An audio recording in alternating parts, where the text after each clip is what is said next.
Spank Before Bed. Again, don't forget to TD and Radio on all social media platforms. You got your host, Uncle Jay, and you got a special guest. It's Black History Month, so it had to bring the Queen here. Rumours had it she's going to be in Black Panther 3. Can you imagine? Can you imagine? This is for the aunties with the bonnets and that, don't care.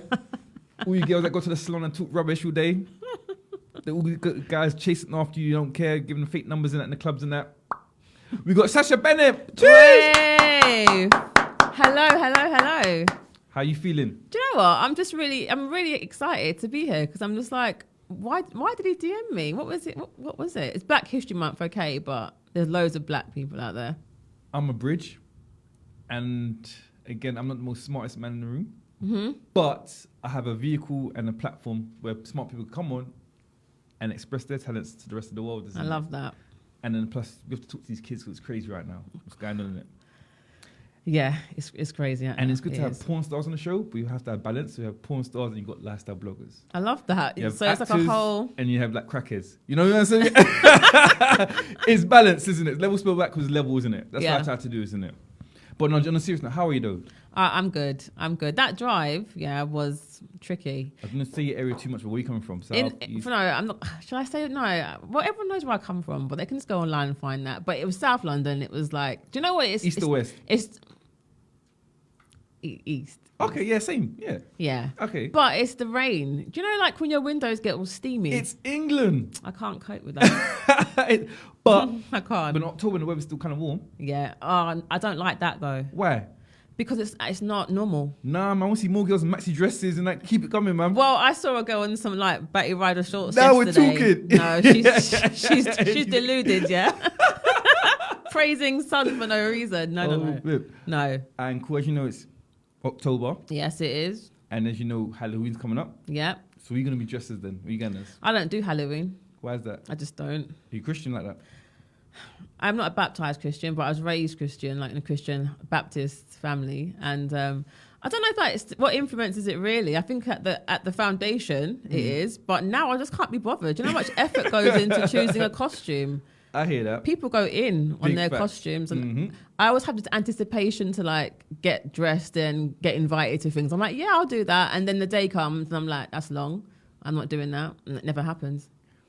I've got mine already planned out. What's yours? I've got two situations. I'm either going to go with me and this girl, we're going to go as Will Jada, or we're going to go as Will and Chris Rock as a slap happened, isn't it? And you've seen that they were not actually together. It. They were separated. Man. So he slapped Chris Rock for no reason then? He's obviously upset though. He's got a lot of pent up frustration and anger. Of course. You know, she did make him look less of a man, let's be honest.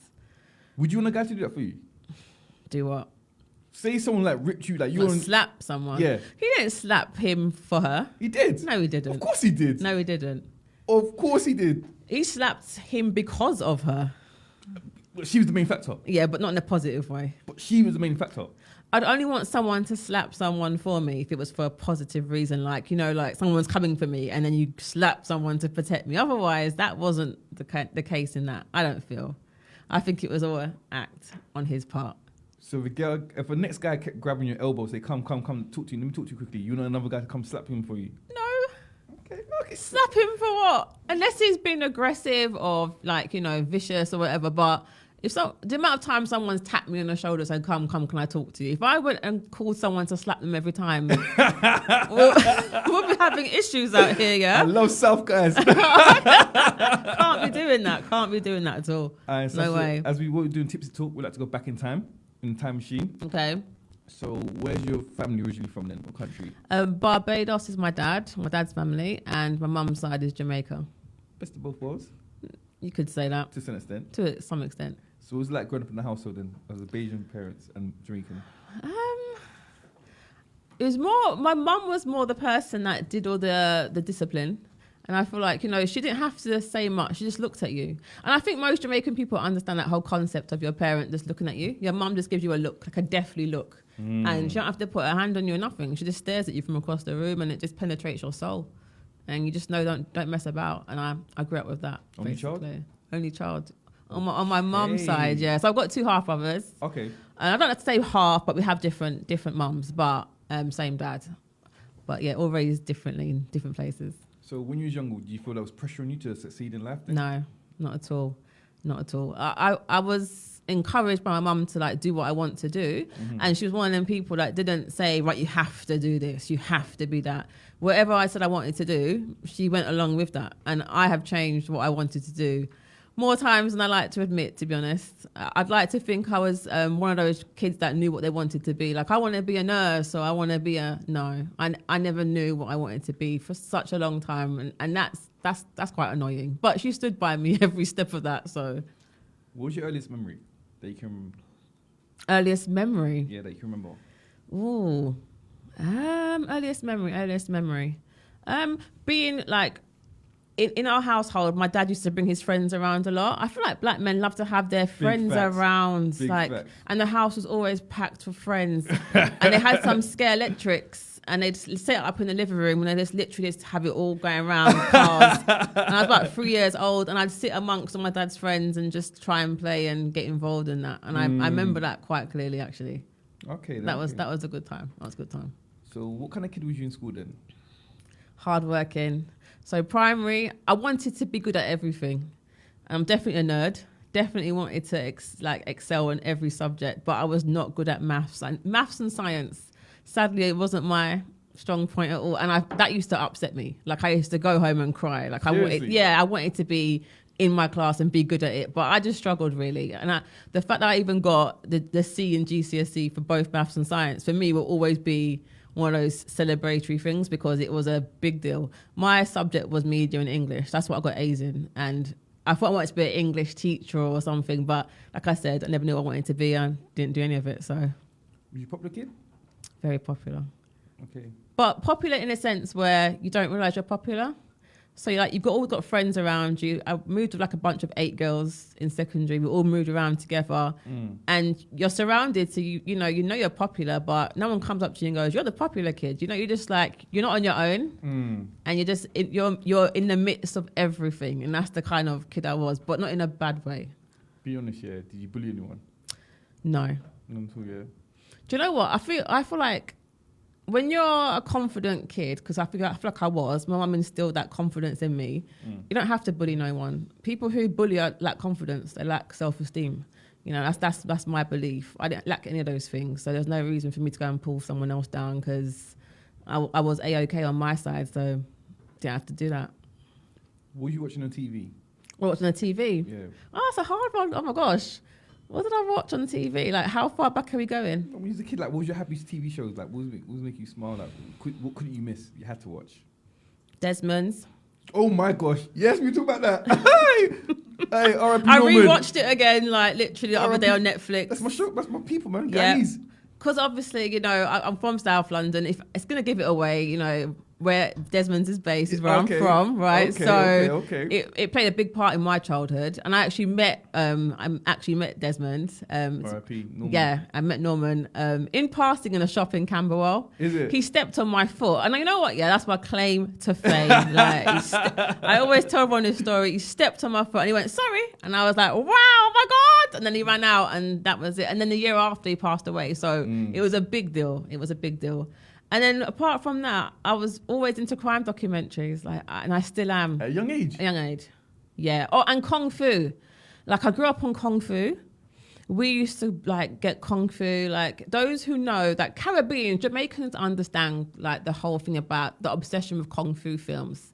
We loved it back in the day. My cousins tried to get, because they were big Wu-Tang fans, innit? They Okay. tried to watch that, but it's just like the lip movement and the words would just come out like... Oh, the sync between the I movement. just couldn't do it. Like, Do you know what? Yeah, you just close your eyes to that, right? And you just get into, like, those who know about the proper, the Drunken Master, Drunken Ip Man and Master, that, all those, yeah, like, those are the films that I grew up on. okay. So you was big into crime watch then back in the days? Crime Watch. Listen. There was a time, so literally last year I was working from home during the whole COVID thing. Like, between 2020 and 2022, I was at home. And in my lunch break, I'd sit and watch. I decided to go back to, like, the very first Crime Watch episode. It was like 1985 or something. Yeah. I think it was the year I was born. And then literally I sat and watched every episode.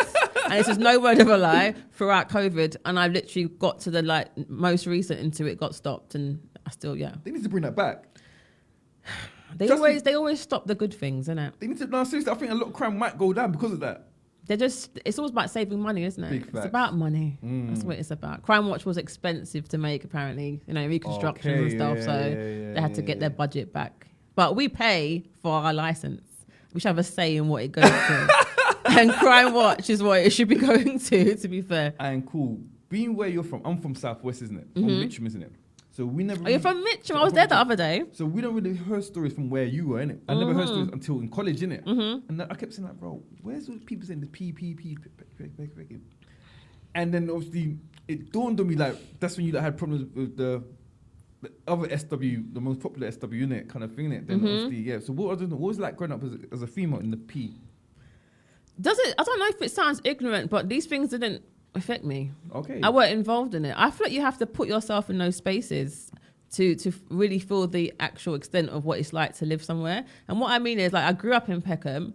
I went to schools in Peckham. Okay, you said it. Okay. I said it now. Yeah. They should know, but if they know Desmond, they should know. They should know. The fans should know. And I just didn't ever notice any of the things that people said about Peckham. I'd read about it, I'd see it, I'd hear about it, but it just never impacted me.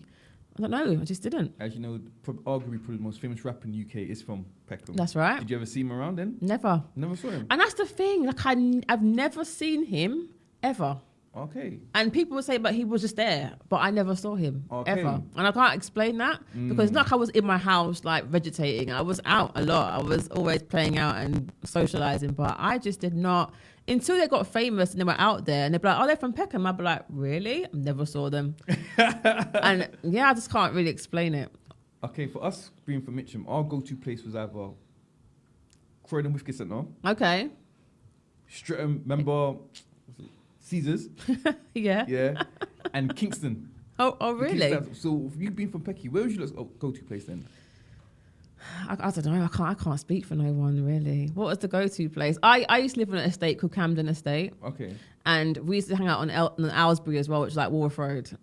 We used to all like hang out there and like do water fights and do stuff around there. Okay. Then. Whatever anybody else did, again, I don't know if I live in like some kind of cocoon, but I don't know. Like I would read about things after and watch other people doing interviews and be like, yeah, in Peckham, I was here, there, and I'm just like, was you? Yes. You should know that person. You should know that person. I'm like, no. Yeah. And they don't know me. I don't know why. Flip. Okay, school was over. You went to college? Yeah. Did you enjoy college? I went to 3 different colleges. 3? Yeah. Indecisive. I told you I didn't know what I wanted to do. I changed a lot. I went to Lambeth first. I was never going to Lambeth. Lambeth and Vauxhall. I was saying to the producer. So I was there. I did media there. I thought I wanted to be a journalist. So your route. Yeah. I had my little thought, I got my English. I'm really good at English. I might as well go into that. And no. Not for me. I went to do work experience at Insurance Magazine and that just completely turned in Canning Town. And that just ruined my whole life. Like, I just thought, no, I can't do that. It's horrible. Just bitchy in a horrible environment. Maybe where I was. Yeah, that's what it wasn't very... Cannon Street, sorry. And so you was in Central London? I was in, yeah. You get the bite, like the money bite? That's right. So I was at Insurance Magazine. I was interviewing like insurance people and doing like, I did a little advert for Barocca and I had to interview someone who worked at Barocca and it was very good, but the cutthroat, the bitchiness, I'm not on it. I don't like that. And the moment I started seeing certain attitudes in the staff room and the rest of it, I thought, you know what? Yes. Do I want to do this? And I'm not saying every place is like this, but I just thought it's not for me. I'll leave that. So I left that college. Then I thought I'd do performing arts because why not? Whereabouts? I did that in City of Westminster College. That was in Edgware Road. Mm-hmm. And that was great. That was wonderful. And then I thought, then go to university and do drama and English. What a stupid thing to do, because in drama, like at uni, you don't do any drama. What do you do? You just write about it. Yes. You literally write about drama. Like you write about plays. The last dance and got gassed up. You think, I'm going to be that person. I'm Julia Stiles. No. You just literally watch other people act and then you write an essay about it. Okay. And on the final year, we did a play, and I hated the play. And then after that, I thought, I'm not doing drama no more. And that was that. Oh. But in all of that, my mum was supportive of everything. I'm surprised Caribbean parents as well. Like, she's not typical Caribbean like that. I feel like because she had that upbringing, and it was very like that kind of, what we talk about Caribbean, for example, like you should be doing something a bit more, going and get a job or whatever. She weren't like that. She was like, do what you want to do. I'll support you. Yeah. Okay, I hear that. Yeah. Do you know what? I think girls because she's are young. different. Do you think so? Yeah, because with me, like, my mom like had to go to church. Like I was my mom was disciplined. Like, that was a choice for me. It was a choice. Yeah. You can sleep in on Sundays. I could go if I wanted to. And I did go. I had that choice. I went from 3 years old to 18 and I left at 18. And I left because of just the pious bad breed behaviour that I saw in my church. I had to exit. Oh, is it? Yeah. Yeah. On my 18th birthday, I saw some behaviour that I was not subscribing to, and I didn't link to being a Christian, and I thought this ain't for me, so I left. And I feel like that's actually not a bad thing, because it's not about having to be in a congregation. That's my belief. I just feel like your faith can go wherever you want to go with it. It doesn't have to be in a room full of people. Yeah, so. as the Bible says, the body is the temple. So technically speaking, we're in church right now. So let's drink up, baby. Orange juice it is. Again, no disrespect, but you're a bit older than me, and my earliest. A bit. How old are you? I'm 34. Okay, I'm a bit. Yeah, you're a bit older than me. But again, I do remember Peckham when the whole Daniela Taylor situation happened. Yeah. I just know what was. And he went to my primary school as well. Oh, is it? Mm-hmm. What was the area? Was the area gloomy brown then at them times then, or do you remember? So it was gloomy. And I remember when the whole thing happened, the first thing I said was, why was he walking home? And the reason why I say that is because it was a time when like all my male friends from school wouldn't walk home on their own, because it was a time when all the estates were being demolished and they were basically empty. They were just empty houses, empty flats, and there was like loads of them. And where he lived was empty. Like it was just, most of the flats people had moved out and been moved somewhere else. So like Topway? Yeah, like that. All really like mashed up looking, and they've just been emptied. Everyone's moving out. And most of them had this asbestos and whatever. My estate got knocked down because it had asbestos. So his estate, I'd never walked there at any time because it was just empty, empty, and very gloomy. So it was a bad time. And it was a sad time. It really, really was. R.I.P. Daniela Taylor, by the way. Definitely. Big news. Again, obviously, so speed things back up. So for college, which one did you go to? Where did I go? All right, so it was Lambeth first, then it was Southwark in Bermondsey, and then it was City of Westminster for 2 years. Okay. So that was those three. And then I went to University of Greenwich. I did an English and drama degree. Greenwich, okay. So you can see I'm very like local. I like to move around the circle. I'm surprised I thought you would have went like Croydon, or I went to Ruskin, innit? No, do you see, like my friends would say they're going somewhere and I'd go the opposite. Smart. So I'd always go somewhere else from everyone else. Everyone went to Christ the King. Do you remember Christ the King? Yeah, of course, man. But that's why I went to uni outside of London. What, we're going Christ the King? I'm not going. Not me. I ain't going there. All my friends, they went Merton College. Oh, you're joking? Yeah, Mitchum's just run Merton. Oh. From, like, obviously it's local, innit? So what did you do at college? Me? Yeah. I didn't go. I went Ruskin. Okay, and what did you do there? Marketing. Really? Yeah, the marketing. Yeah. So how did we get here? Long drunk story. Okay. Yeah, long drunk story. Yeah. Another day, huh? No, it's your time now, innit? Like, I don't mind showing my time, you know. No, that's your time. I can't. This is the Queen's time, innit? My time is your time. Your time is my time. Secret, that's a song, but I can't remember what song it is. I don't know if it is, but yeah. Tipsy. Hey. So when you went to the last college, or to the uni, yeah, do you know what you was gonna do? Like, definitely English and drama, because I was good at English, and that was like that's a cert thing. I was gonna do that, and I enjoyed it. Like English degree was wicked, and like, everyone thought, you're gonna be a teacher now, and I was like, no, I just like books. I'm not doing it. I'm not going to be a teacher. Was you still the same happy, lucky girl in college in school than you was in uni? No, because university was very, very, very challenging. I was like, in my class, I think it was only like 3 or 4 black people in my university class.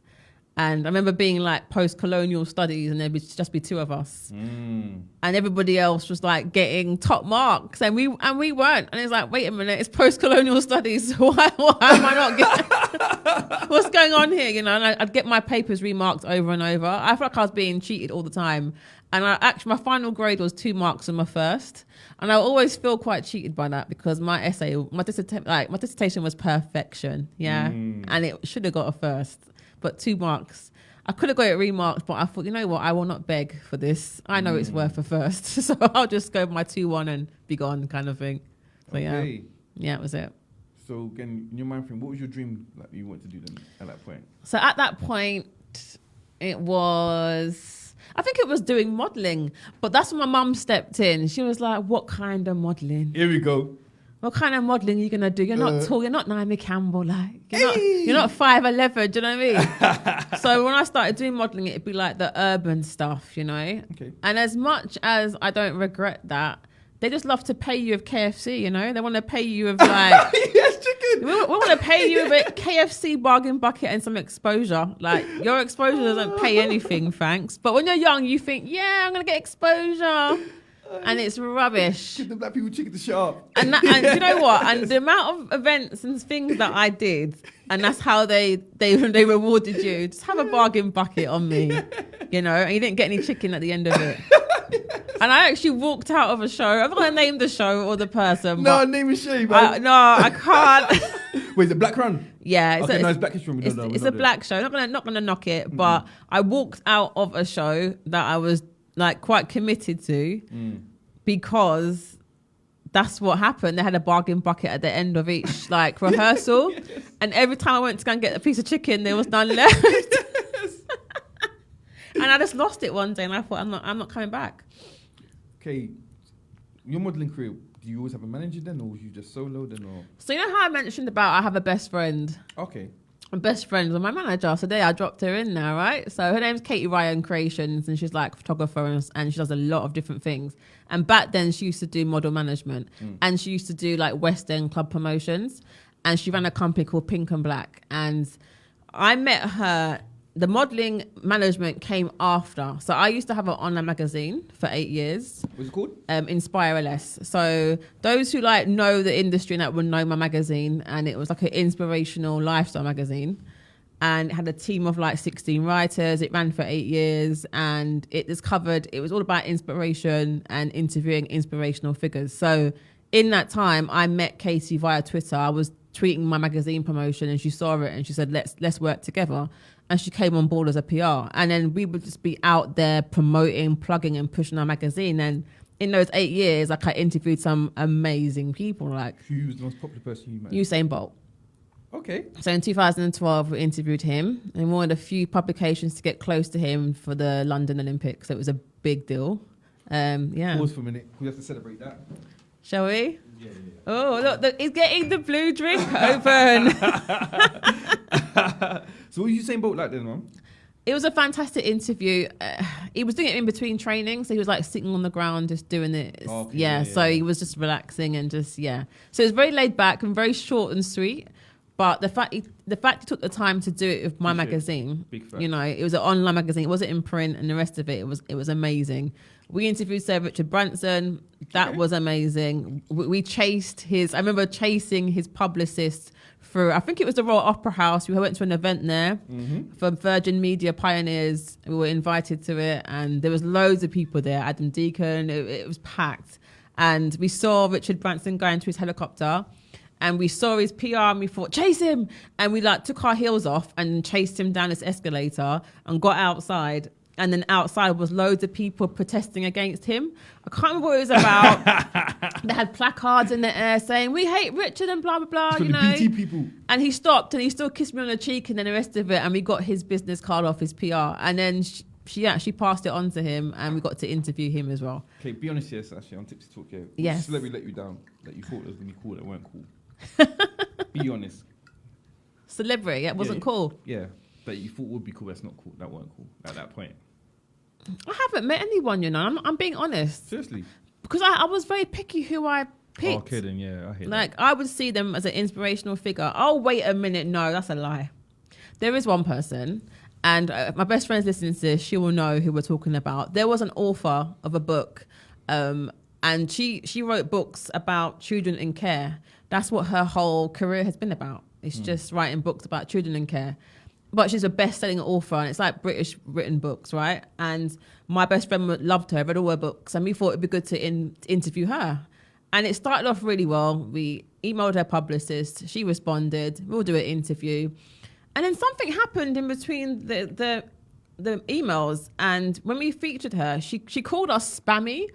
She called us spam, yeah, and she didn't want to hear from us no more, and it was so rude, and it kind of affected how my best friend didn't ever buy her book again, never read her books again, and we're just like done with her. She's rude and very ungrateful. So yeah, but that's it. Pause there quickly. I just want to go back a little bit again. When you was younger, like who was your role model that you're looking up to? Role models. Yeah. Is it crazy to say I didn't have no role models like that? My mum was my role model, seeing how she operated, how strong she was. At the time, she was raising me like in a single parent home. Like my dad was there, but they weren't together. So she was a young mum, and I saw her carry a lot of weight. And I just felt like my aim and our aim really was for me to be opposite to her. Not because I don't love my mum, but we both agreed that my aim in life was to not be what they thought I would be, being the product of a single parent. So there's an expectation that when you come from a single parent, you're gonna have a child really young yourself, which is not an attack on anyone that has children, but there's an expectation that you should, or that you should drop out of school, or you should get involved in the wrong crowd. And I was just setting out to defy all those things every single time. So I'd say my mum was my role model, really. Not to be disrespectful, but I have to ask this question. Because you saw the situation your parents went through, are you particularly choosy on the guy that you were going out with then? So I've been with the same person since I was 15, on and off. And I say on and off because we broke up for a period of time. So for like a 4-year period, we weren't together. But I met him in school, and we were 15 at the time, yeah. So there was criteria for him. Like when he walked up my drive to my house, if his pants were sagging... Yes, he's from South. If his pants were... It don't matter. Yeah. Nah. This was... Nah. South days, like... No. He's not going to be a stereotype for South. Yeah, he's going to pull up his pants. It's a lifestyle. Thankfully, he walked up the drive and my mum watched him through the spy hole and noted that his pants were not sagging. And she was like, you know what? That's a tick for him. And...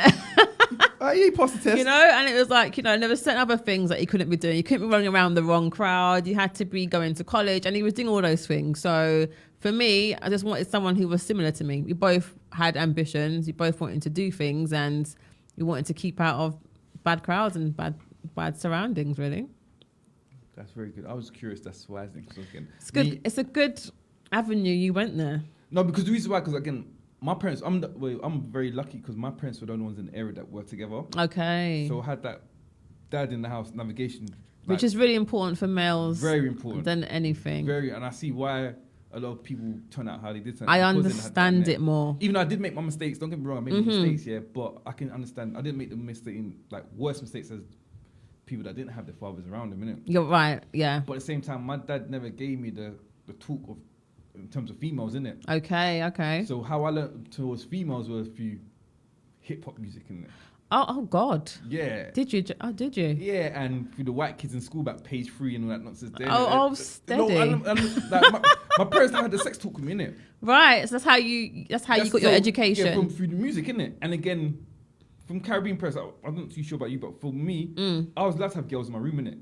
Because I think my parents were like, as long as he's not gay, we don't care, innit? Okay. But in terms of my sister, there's like no boys allowed. Yeah, boys have a bit more but flexibility. Yeah, so as long as they knew I wasn't gay, they were cool. Like, You're just saying it as it is. Yeah, right? that's true. I'll keep it 1,000. Yeah. So that's why I was kind of curious in terms of your situation, because obviously from female, you're not broken home, but single mum kind of thing. So definitely. That's why I was curious. When you have just you and your mum's more open in the sense of like, my boyfriend could like come around. You couldn't stay over by no means, but he could come around because I think when you have a dad in the house, it's a whole different ballgame. If my dad was living in the same house as me, he wouldn't even come in my room for 10 minutes. Like, he ain't gonna sit in there. Nope, nothing. Just get out, that kind of thing. So how do you get into blogging then? Blogging. I got into blogging because obviously I did my English degree. I like writing, and I just, back in those days, blogging was quite I wouldn't say a new phenomenon, but it was, not everyone was doing a blog. And I started a blog called Words, Thoughts and Reflections, and it was just about positivity again. That's before the magazine started. I started it in like 2007 blogging. And it was just like my thoughts of the day. And it was always about inspiration and like positive quotes to live by. That's what I did. And I did that up until the magazine started. And when the magazine ended, I started doing more fashion blogging and I started doing more lifestyle and food. That happened after, but in the beginning it was inspirational blogging. Yeah, just good vibes, good vibes and quotes, stuff like that. Because again, in my eyes, you seem like the black girl, well, the black version of the white girl from Sex and the City, Carrie. But Do you know what? I like that. Yeah. Who doesn't like Carrie? That's what I had in my mind, didn't it? Like when I first like doing my research about you, I think, alright, cool, it's like Carrie Bradshaw, isn't it? Yeah, that's like the sick. sex, isn't it? Kind of thing, isn't it? Yeah, that's sick. I just want to know, in terms of fashion now, isn't it? What's in and what's out? I don't do trends. Oh, is it? No. Okay. I know what the trends are in terms of like, right now it's denim on denim, it's certain shades of green, it's still bold prints.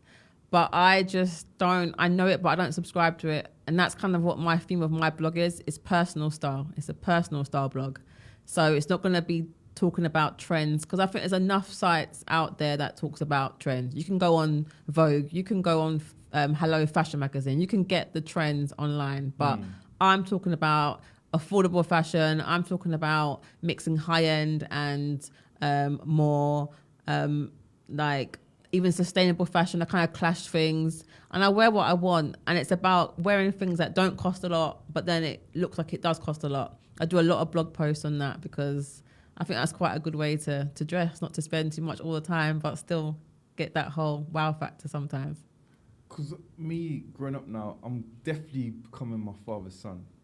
Because again, my dad, he had money, but he wouldn't wear like the nicest trainers and stuff like that, innit? Okay. But when it comes to like the yardie parties and stuff, like he would dress dapper don kind of thing, innit? Like, what, the white suit and that? Yeah, the head, the cane. The cane, and the hat. Yeah, Lord. But like a regular time, like, he's gonna like drop into school, something, he'll just wear the kind of thing, innit? I had the opposite. My dad's like flashy. Oh, is it? Yeah. With gold chains and the bracelets and that. Do you know what? I say flashy. No, it's just like he wouldn't go to Primark, for example. Okay. Like he would, no, not even for socks. It's not happening. It's a yeah. Shoes on my dad. His shoes on me up, you know. What? High, scabby ass. Yo, my Adidas had 5 straps. Yo, ask me for it. I got teased. I didn't get bullied. I got teased, yeah. But yo, my dad went playing around. Shoes on, shoe fair. That was me. I didn't play around with shoes though. It had, when I was younger, it had to be Reebok Classics. It had to be. Had to be in school, yeah. Had to be. Lucky enough I was good at sports. Because if I wasn't good at sports, I would have got tortured, innit? I was good at sports, briefly. But fashion-wise, I had no fashion whatsoever back in the days. No? I got everything late. Everything like Machino got that late. Bait late. I don't know what it is. I had the best of everything when I was younger. I just did. I had the best toys, the best clothes. I had church clothes, going out clothes, clothes to wear on the estate clothes, home clothes. Like I had a closet that was like enviable, I'd say, for a child on an estate in Peckham. I can't. And that's why I said to you, like, when you say like, oh, certain people live in Peckham and what's Peckham like? Again, I can't really like tell you because that wasn't my reality at that time. And it still ain't now. I don't know why. I don't live in a bubble, but I just do my own thing. Do you know what I mean? And I'm kind of jealous because you love traveling. I'd love to travel more, you know. What's the best country you've been to? Santorini. Okay. Yeah, because it's blue. Like, it's just so blue. Like, the sky and the sea, you can't tell them apart. They kind of blend into one.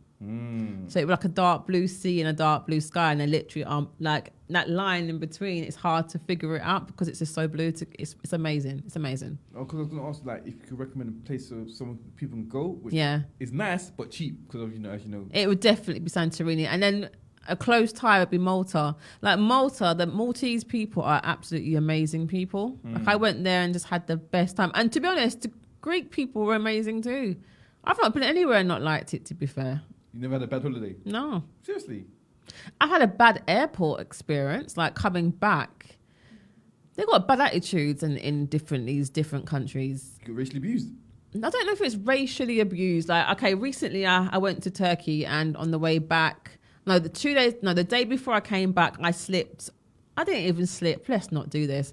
What happened was someone left a tray of glasses next to the outdoor shower, and I went in the shower without knowing it was there, and I slipped and I fell on the glasses. Ooh. So I had like 5 stitches or 6 stitches in my hands, and that was in a Turkish hospital, and they don't play with you. Like, it's good old fashioned string and needle, right? And you're just watching them.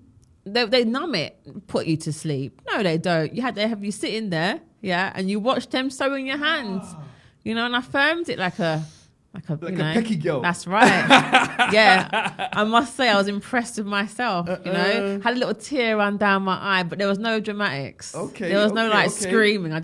And the doctor got Google Translate and was like, well done, you firmed it. And I was like, yeah, But there, on the way back in the airport, they asked me if I was fit to fly because they saw the bandage on my hand. And I didn't know about all this fit to fly. I thought, well, I'm walking. Am I not? Am I not carrying my bag with my hand? I am fit to fly. And the man was like, I don't think you are. So so you're not going to get on this plane or you're not going to get on this seat. And I had the window seats or whatever in the exits. And because of my hand, they weren't allowed to sit there. So they made me sit separate from my boyfriend. And I sat on the back where the toilets are.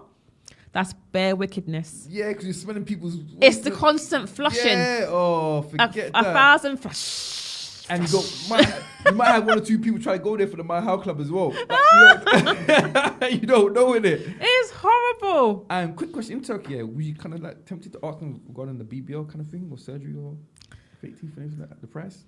No. So you know what's funny, right? When I was younger, when I was at school, there was a rumour going around in my secondary school that I had my nose done. Yes. Do you know how boys and that would do lists like top 10 fit girls? Yeah. Top girls with the best bum, and they'd have their lists and everything. The list was most likely to had work done. I was number 1 on that list. And I just thought, if you think I can get my nose done, you think I'm living in Peckham, you're crazy. I'm living in Harley Street. I'm living in Chelsea, yeah? I'm in Cheshire. And they honestly felt... hurt by that, though, honestly. Was I hurt by that? Yeah. Irritated by that. Okay. Because I felt like, so you're trying to say that I can't have this nose because because I'm black, I can't have a straightish nose? What is the reason behind that? And it was like, well, we're black people, we have spread noses, we have big noses. And they'd actually say that to me. And it's like making me less black because my nose is not like that. And it's like, so you must have had work done. And it's like, no, Caribbean families, we are mixed. We have white and different races in our family. That's what makes us Caribbean. And my great-great-granddad is white. So that's probably what did it. But to say I'm less black because of it, or that I've had surgery because of it, so many black people would come up to me and say that. Even if my mom's listening to this, there's a security guard in Iceland.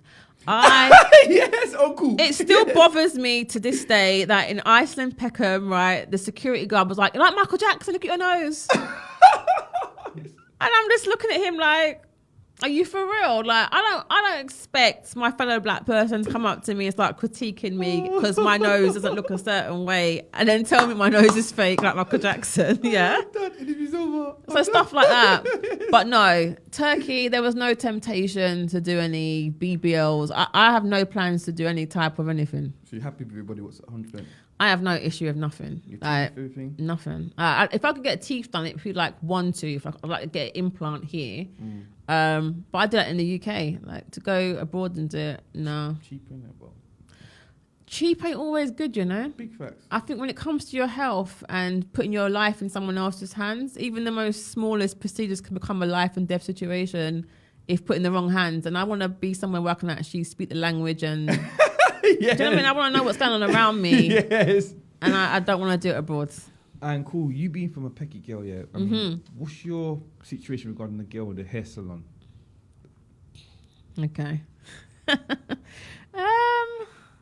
It's interesting because that shop in particular, that was a shop that I used to go in.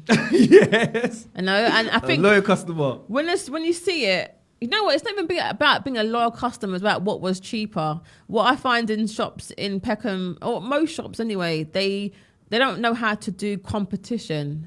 Maybe because they're all owned by the same people. I don't know. That's one of the things they say. But generally, you could go to 10 shops and they all charge you the same thing.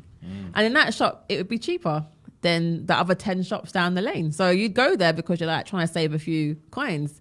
But once that happened, that was I ain't going back there again. I'm not doing that. Yeah, I walked past there, still protesting. Well, the shop's open, isn't it? I saw. Well, I was when I put his clothes down. I think they tried to open it, but the aunties and uncles, they weren't having it. They wanted to close it back down. I had to open the doors again. That whole situation, what upset me, I don't know if it's upset me. What annoyed me the most was on Twitter, there was a lot of racism on the back of that. There was a lot of people there was certain National Front and different types of groups going and jumping on attacking black women and saying that, we're shoplifters and There was so many tweets just saying that, you know, she was shoplifting, that's why he did that, and, you know, black people don't work, and there was a lot of things off the back of that. But when I saw it, I knew that would happen. And that was troubling. I didn't like the whole idea of that at all. I just thought, here we go again. Because, you know, when anything involves black people, the negative things come out. You know, none of us work, none of us do anything. And that was annoying, because actually I come from a working family and everyone works. So I didn't like to see the tweets around that. They need us, mum. Do you know what I find funny? They do need us, 100%. Look at the England football team, they need us. Again, I mean, look, we did the best parties, fashion, clothes, music. They need us. But what do you mean, Windrush? We were here, the nurses. Do you know what? It's not a term of need. It's more man, a case of they need us, man. You couldn't tell someone that they need you, even if they knew that they did. They need. If every black person from the UK left, you think you don't think that. Do you know, if any person of any heritage, like a cultural heritage from different, that's not English or British, left, there'd be problems. Because if they said, right, we're going and we're taking all our food with us, all our cuisine, everything we have, you know, every Indian restaurant, every Turkish restaurant, every Lebanese restaurant, we're all going and everyone's packing up, this country would cry. Let's be honest. They love a good takeaway. Again, as long as Morley's still open, I don't care, innit? As long as Morley's is still open. I'm good. I don't care. I do like Morley's, I can't lie. Of course, you're from South. I like Morley's. No, but before Morley's in South, there was Dixie. And those who know, who live in Peckham, understand Dixie, yeah, or the chicken shop, we used to call it Chicken House, yeah, was much better than Morley's. As you know, it's Black History Month. I just know, what does being black as a female mean to yourself? What does it mean to me? Yeah.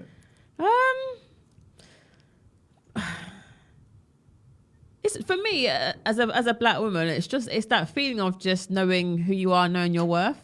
I wouldn't want to wake up and be anybody else. You know, even with all the things that have happened, microaggressions at work, the different things that I feel like I face as a black woman, I honestly wouldn't want to be any other colour but the colour I am. It's just this feeling of pride. Like when you mentioned about fashion, music, sports, entertainment, like everything that we're a part of, to have that and to have all the figures. Like I love Rihanna, I love Beyonce, I love those people. I'm not one of them black women who bash those women. I'm very much into them because in terms of role models, like I don't think I'm ever too old to get role models. I just love them too because they're performers and they throw their energy into what they do, and they get a lot of hate from other black women, and I hate that. I really hate that. Hate from what? Other black women, yeah. Wait, in the industry or just in general? In general. You know, I think because they did it the traditional way, where they found a guy, got married, had kids, and still doing things successfully, isn't it? That's in my opinion. That's how I see it, isn't it? That's just me, isn't it? There's that, and then there's the whole thing of, like, I was discussing it with my mum recently about how every time there's a successful black person, they have to be a part of the Illuminati. Yeah, big facts. And it's always black people who will start shouting out, they're Illuminati, right? But I don't see any other race doing that to their own. Even if it was true, right? Why do we have to point? What difference does it make to your life if they were in the Illuminati or not? What does it mean to you that they are? Like, why do we have to bash each other in that way and point out all these things that we are? And I watched a video a few years ago, and this woman was literally saying Marcus Garvey, Illuminati, Denzel Washington, Illuminati, you know. And I'm just sitting there thinking, so every successful black person's Illuminati, then, yeah, okay, cool, they are. Me, again, I don't really like getting to talks like this because, again, I don't like to uplift black people, innit? But again, as you know, it's Black History Month, and this is, you know, the black hub. This is the black mothership, isn't it? But sometimes we have to put some black people on blast, isn't it? And there's one black woman I need to put on blast. Oh, I'm interested. And obviously, like, because I like the guys, I like the husband so much. The husband so much, innit? What, Jada again? Big facts. I know. Big facts. 100% big facts. 100%. I have to get onto it. I have to. Why? What's the issue?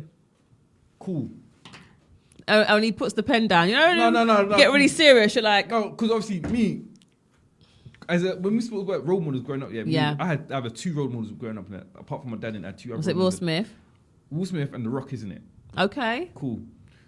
Let's break it down. Will Smith here, arguably has the best summer song of all time. Summertime is just like, arguably, you always bring that Big facts. Arguably has the most popular rap verse of all time. Theme song, Fresh Prince of Bel-Air.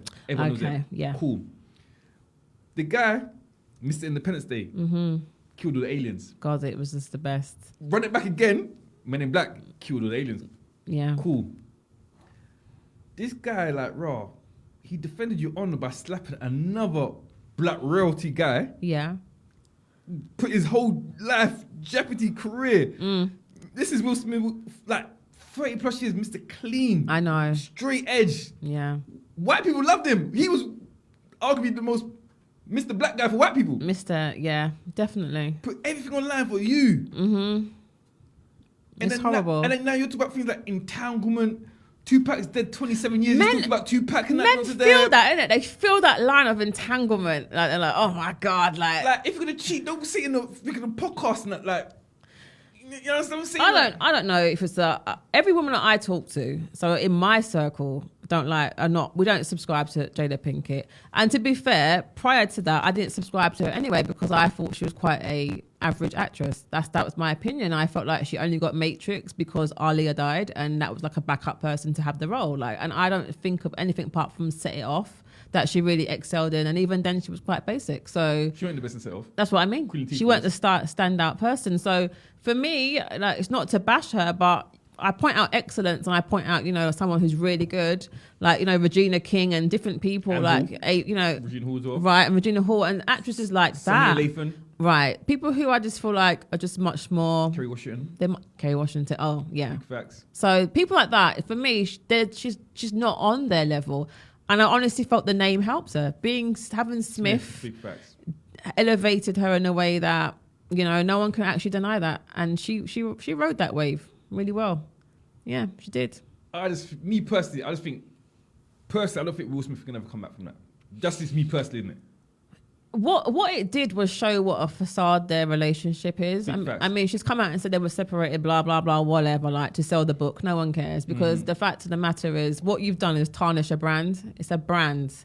It's so tarnished now that no one's going to bother it. No one cares, It's like, whatever. And that's sad because they work so hard to have this image and in one split second thing, it's done. Kind of thing, and he's holding on to like King Richard and that. It was lots of like it's a great film, but at the end of the day, it was ruined by the slap in a big way. Yeah. It took a lot of focus away from a good film, and that's a shame. Yeah, actually, it's a good film as well. Still, yeah. So yeah, it's sad. But again, I'll only discuss that with black people. For the white people, Jada Pinkett is the woman, and I don't care what anyone says. Do you know what? It depends again what white people you're around. Like the white people I'm around do not subscribe to that because they see it as women and women behavior, and that behavior is not decent. Because she's a woman doesn't make it okay to get with her son's friend. It's not okay. If it was a man, it was the other way around, how would we respond to that? Other women are actually like saying, yeah, she's cool and dope and no, she's not. She's out of order. Okay, she didn't have to get with this boy. What is his name? That August. Unnecessary. Look how much men they are in the world. Big facts. Why did you have to get with your son's friends? Yeah, August as well. Like if you're gonna do that, these dudes like Chris Brown or something. No, innit? I'm not into that at all. But me, now I work around with the cheeky white girls now, innit? So this walking past me saying Victoria Beckham. Oh, have you watched the Beckham? I haven't seen it yet, innit? But that's you're joking. But it's brilliant. I heard. Brilliant. I mean, I'm a Man United fan, so I have to watch it. I'm not a Man United fan, but I will definitely. You just what? Arsenal. Ivan, so how are we going to run this out? We're in the interview now then? Or what? Oh, you like, look at that. He's like, yeah. You can end the interview now if you want, like, you can go now. No way, Jose. See, black women, you can't be black women, innit? No. It's a brilliant documentary and I absolutely amazing. It kind of changed my perception of him completely. I had an ignorant perception of him. Seriously? Yeah. No, he's always been down to earth to me. He's always been down to earth. It's not the down to earth bit. It's when you watch it, you will see just the hate that he got from literally getting sent off on the 98. I remember that clearly. And the hate that came from it, the death threats and threatening to kill him, his children. I remember that clearly. Oh, English fans, English white guys do not lynching play with football. Things. They do not play with football. It's horrible. They don't play with football. It's so horrible. And cool. Before we get to the break here, as you know, is Black History Month. Yes, and it is. Hip Hop 50 years anniversary as well. Oh my God, yeah. I went to a hip hop event the other day, actually. What was it called? But it was really good. It was good. I'm going to ask you 2 questions, kind of hard. Oh no. Actually, 3 questions. Actually, 4 questions. 4 questions. You're joking? Yeah. Before the break? Yeah, before the break, yeah. Cool. Steady. So, okay, hip go hop, on. yeah. Oh God. Favorite male artist, hip hop, all time for you? Tupac. Okay, I mean, she can stay 10 minutes longer now, yeah? And it's not because of looks, because I know like loads of people were like, yeah, because he's good looking, innit? No, I just think he's like his poetry, like the rose that grew from concrete, that his work, like lyrically, he was fantastic. He had a lot of poetry and his writing was deep. So yeah. Second, female hip hop artist all time, yours. Lil' Kim. Same as well. Ivan. Hey, we're to the end of the we're finish the interview now. Yeah. Favorite hip hop song of all time. Shook Ones. Hey, Ivan. Hey, part 2. You come back next week as well, yeah. Definitely. Yeah. 4, hip hop album all time. One album, number 1. God. High School Dropout. Or College Dropout. Oh. Kanye West. That's for me. Okay, yeah. Okay. I just think, Kanye, old school Kanye, amazing. New school Kanye. I think I was in year 11. I had that on CD. Because you know why I say that? It's one of them albums I could put on play and let it play from beginning to end and not skip it. And I find it very hard to not skip an album. Maybe we can work it out. It just went like that. Work it out. And I never ever pressed next. Okay. So that's why I say that one. I'll give you 4 out of 3, but that's good. Shout your socials. Where can people find you at? Okay, so it's better just to go on sashachantel.com because all my socials are on there. But Instagram is where I hang out the most, and that's I am Sasha Chantel _ So yeah, I'm the only Sasha Chantel on there, by the way, _ But there is a fraud account on there who like a copy. It's not me. It's not account. me. You know, ghost account. It's not me. Yes. Yeah. Tipsy Talk, Wavy Wednesday, champagne, the conversation, banter before bed. Here we go. Cheers.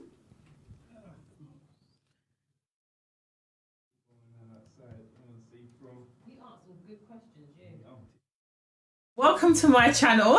And those are the things that I cover on here. And today I thought I would do a quick TMI tag, or as quick as I can do. I'm going to put a number on the questions. I'm going to answer as many as I feel like I can do before the battery runs out on my camera, just so you can give you a bit more insight into who Sasha is and what I'm about. And if you're new to this channel, you could get more idea of who I am, and maybe it'll make you want to follow me, and maybe it'll make you not want to follow me, but still, you'll get more insight into who Sasha is. So, no further ado, let's tackle these TMI questions and give you more insight into Sasha. So, first one says, what are you wearing? I'm currently wearing this crop top from Topshop, matching leggings from Topshop, and then I'm wearing a Femlux bomber jacket, and that's what I'm currently wearing.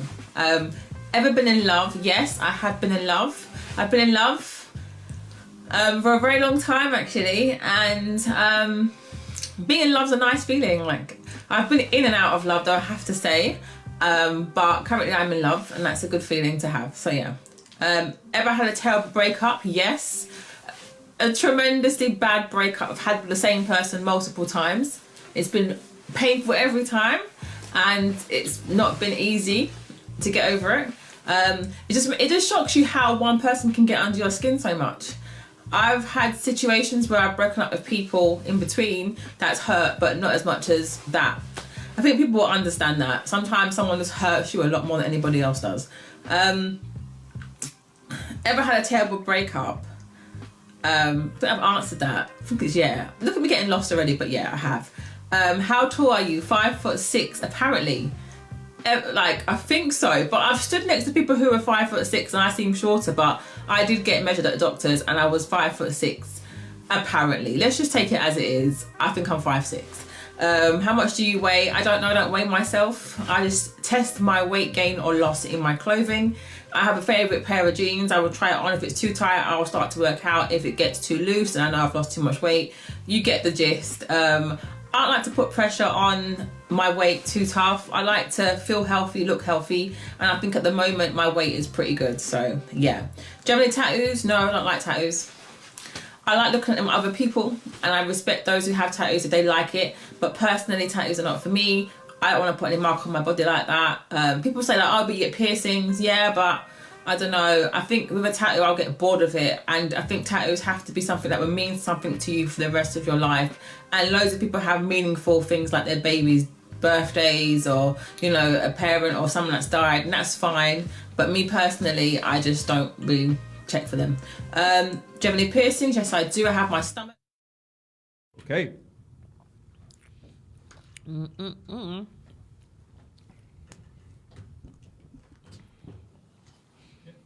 Yo, people are back right now. Tipsy Talk, Wavy Wednesday, champagne and conversation, bent before bed.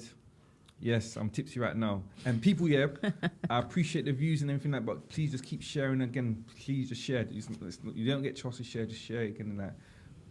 It's just sharing other black cultures, and then everyone's got different opinions, different voices and that. Again, just bring awareness to people as well. It's different entertainment. But again, Shasha Bennett's here. Yes, I am. Quick question, yeah? Mm-hmm. Like, you know, you hear boys do so much effed up F-boy things, innit? Okay, yeah. What's the most F-girl thing that you've done before? I don't do F-girl things. You've never done an F-girl thing before? No. Seriously? I mean it. Okay, then. I mean that. And I say that with a genuine... No, I don't think so. No. Because I need your advice, you know. What's that then? I did an F-boy thing this year. Oh, let me take a sip, yeah. This is a true story, you know. So I'm kind of seeing someone at the moment, yeah. Mm-hmm. But I did a F-boy thing. I went to holiday without telling her. Oh, okay. Yeah. So I'm not in the doghouse, but kind of in the doghouse. You deserve to be there. Oh, so you put me there if I was with you as well? Yeah, because it's the line of I didn't tell her. Like my boyfriend can go on holiday. He's got a lad's holiday booked. Like if he's going away for his friend's 40th, he told me, so he can go where he wants to go. But if he dare ever get on plane and not tell me until he's there, he'd be in the doghouse for life. Doesn't matter how long though. It does matter. Hey. Yeah, it does. Yeah, because if it was the other way around and I just got on plane. Yeah. And he logged into Instagram and saw me like. When she said that to me, then I thought, yeah, cool, yeah, she's right. You got to remember the whole thing of like flip reverse. Like, When she said that to me, I thought, yeah, she's right. But yeah, if you had told her, it wouldn't be a doghouse situation, but it's the not telling. That's the bit. Just open your mouth and speak. You're a man. But you know what, yeah, because you think you're tough, but you're not tough, doing it. It's true, though, isn't it? It's true. There's truth to that. I feel like, I come across really tough, but I can get very soft real quick, you know? Just say the right words. But you know, I think because where I went and how long I went, that's something made it even worse. How long did you go for? A week. So basically, like, she called me, I was answering, then she tried to call, then phone was an international dial-up. Shocking. That is shocking. F-boy, innit? What's your reasoning for that, though?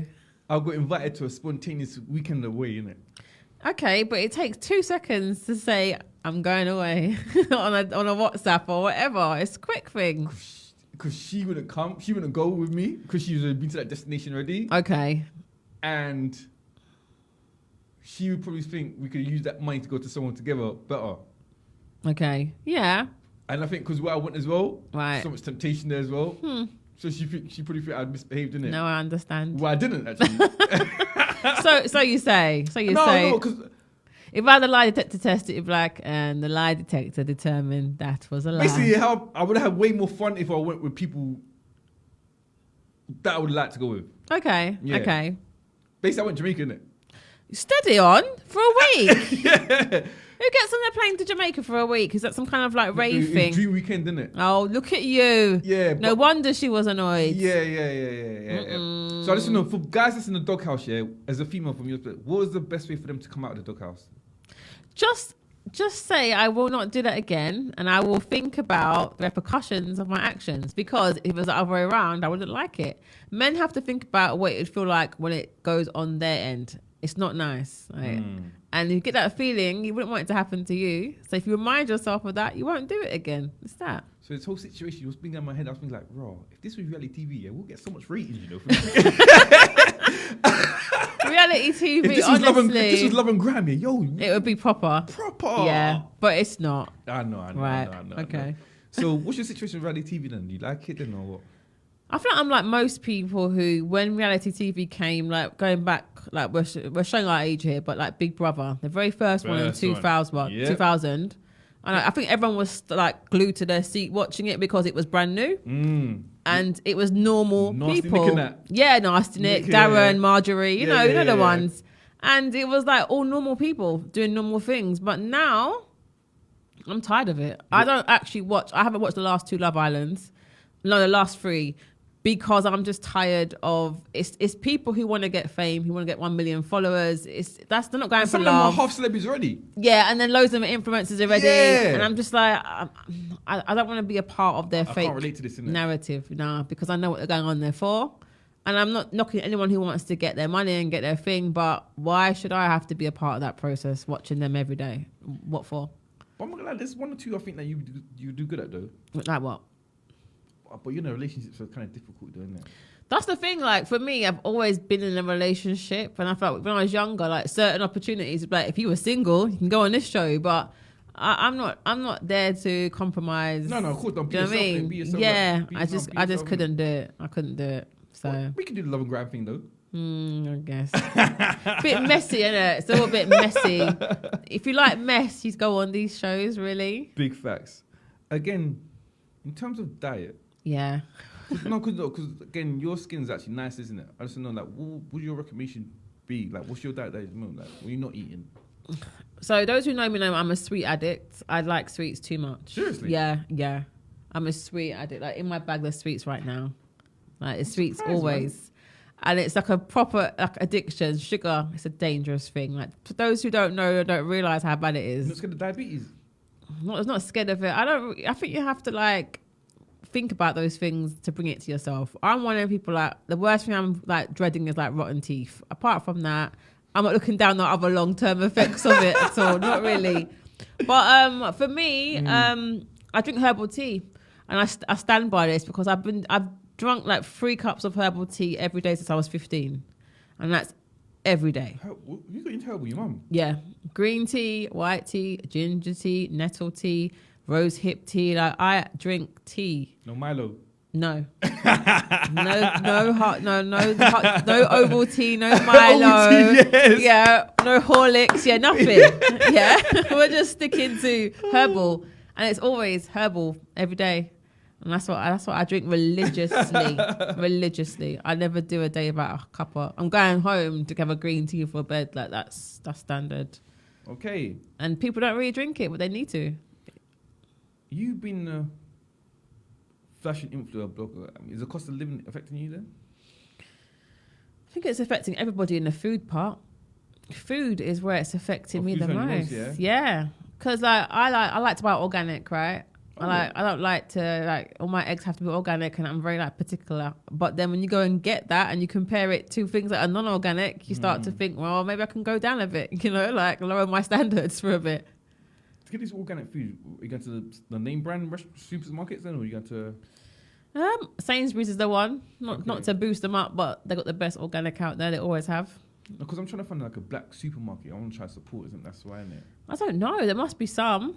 That's the great thing about Google, man. There has to be someone that has that. You would know. That's why I was asking. No. I'm all for like supporting like black hair companies and hair brands and makeup or something like that. But when it comes to food, I'm not fussed. Is it? Yeah. It's the farmer's market down the road, like if it's good food, it doesn't matter who's selling it. Hold on. So you're saying to me, if you go to a Caribbean restaurant, and a white man's the chef, you're still eating there? That's a different situation. That's a different situation.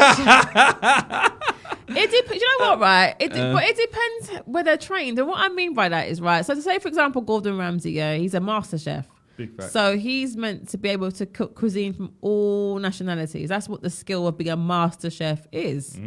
So when he used to do Hell Kitchen, and he used to do soul food or Creole food or whatever, gumbo, whatever, the people who lived there would eat it and be like, yeah, that's nice.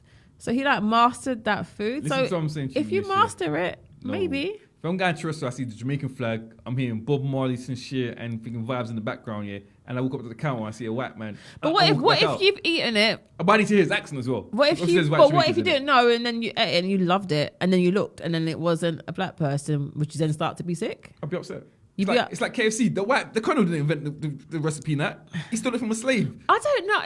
You think the colonel invented that secret recipe? No way. I don't know. I feel like he stole that recipe. No, obviously we know that, but I don't know. So if you go to Indian restaurant, and you find there's a white man called Dave being the chef, would you be happy? Yeah, but if Dave was taught by an Indian man who taught him from the ground up and he was good, I'd eat it. I would. Okay. Because I'm all about mastering your craft. And it shouldn't matter what colour you are. Like, if you can cook... Like, okay, my best friend, she's white Irish. She cooks some of the best jerk I've ever had. Right? That's in your opinion. And that's But in you're a being- lot of black people's opinion. But that's because you're a bestie. That's why you're saying that. No, I can't even say that. That's No, I can't say Next that. carnival, tell have a stool up, yeah, and we'll go to school. Well, you test it, Yeah, right? we'll test it. Yeah, we'll test it. Yeah, okay. We could do that. Did you for go real. carnival this year? I don't do carnival. Why? Just don't. When was the last time you went carnival? 2008. Serious? Mm-hmm. So never was going carnival. What do you do on that day then? Relax, sleep, meditate, Are you meditating? watch yeah? Crime Watch. No, bring it back to meditation. Like, Yeah. so I'm trying to get into that, but again, because my mind's just always jumping. Like, Yeah. I get hard. Like, I'm a busy person. Like, I don't need to spend my bank holiday. I'd rather use that time just to do my time. Like, that's reflection. That's writing down goals. That's catching up on films that I haven't seen. That's catching up on sleep. I haven't got no interest in going to carnival. I haven't for a long time. I just haven't. I just don't. And I saw some stuff, man. I saw some videos and some that I just don't subscribe to. It's the kids, man. I just But we were all kids at one point, so I can't say too much in it. But we went into the balloons, though. That's the only thing. right. That's the only thing. Yeah, I just don't think carnival was what it was, to be honest. Okay, then. Yeah, it's just not for me. Well, Sasha, you know this show is called Tipsy Talk. That's right. So basically, we need a drunk story from you, innit? So if you got a drunk story, we need a high story. And you've been for Peckham, I definitely got one or two. Do you know what? I don't know about that, because I Huh? don't really drink. What do you mean? I don't really drink. Your 18th birthday, your 21st birthday, girls not out. No, Seriously? very, very serious. You got no story you staggering around your friends to help you out, nothing like that? No, Seriously? I swear to you, no, because So I don't like drunk people, like in that sense. So you're the sober friend? I'm the designated driver. Anyone who knows me Oh, knows no, that wait. I'd be the one that drive everyone home. Yeah, So you're the cop block friend? I do that too. Oh, we need to get rid of you girls. Honestly, Oh. someone has to be it, and I am definitely that person. Yeah, I just don't. I'm not into drunk. I just don't do drunk. I like to be the sober person who's rational and like knows where. I've seen some stuff that my drunk friends have done. Like I've had drunk friends who've been so drunk, you drop them home, and they're like, "That's not my house." Like I've like, you've brought them to their door and they're walking away like, where are you going? I don't live here. No, you live here. Yeah, turn back and go home. Like I've had friends that did that. I've had madness. But I like to be the friend that remembers what happened the night and know what happened the day after. Like I always subscribe to that. You went uni as well, you didn't do that? That's right. There is actually. Here we go. There was a time in Sports Cafe. So I went to University of Greenwich, but we used to go to Sports Cafe. And I think it's Leicester Square, but we used to go up there and drinks were £1. Okay. And that was unacceptable to make drinks £1. Because if drinks are £1, you're going to keep going back. Big facts. And I remember drinking so much at that time that I nearly missed my exam the next day. Yeah. Hey. Because I was sick, I was vomiting, and I thought, I'm never doing that again. And I became the designated driver there after that. Okay. Yeah.